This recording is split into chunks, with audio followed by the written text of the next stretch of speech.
السلام علیکم، جاوید بختیار یم.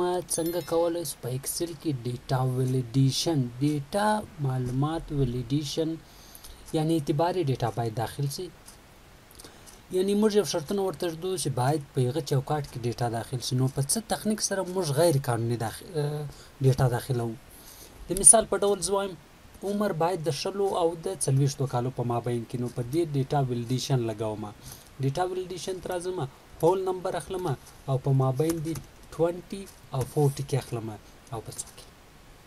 اوس په دې کې 21 اخستی سم، 22 اخستی سم، 24 اخستی سم، 34 اخستی سم، 35 اخستی سم.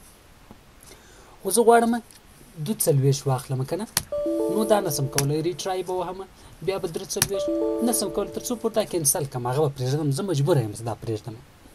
یا په دې کې زه ورته وایم معاشات ټول باید له ما سره تر 10,000 کښته وي. نو زه بیا راځم ډیټا ولیډیشن ته، دا رول ورته اخلم او زه ورته وایم لیس دین 10,000 ورته سلیکټوم، اخلم.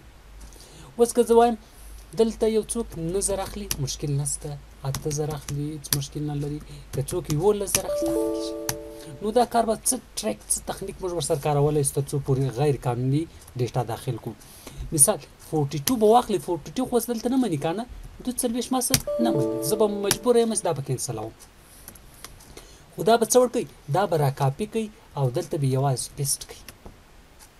پوه نه سوئ؟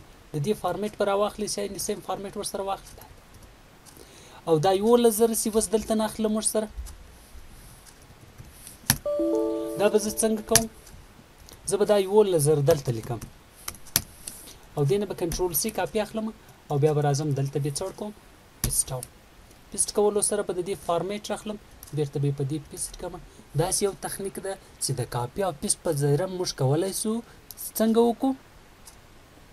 غیر قانوني ډیټا داخله.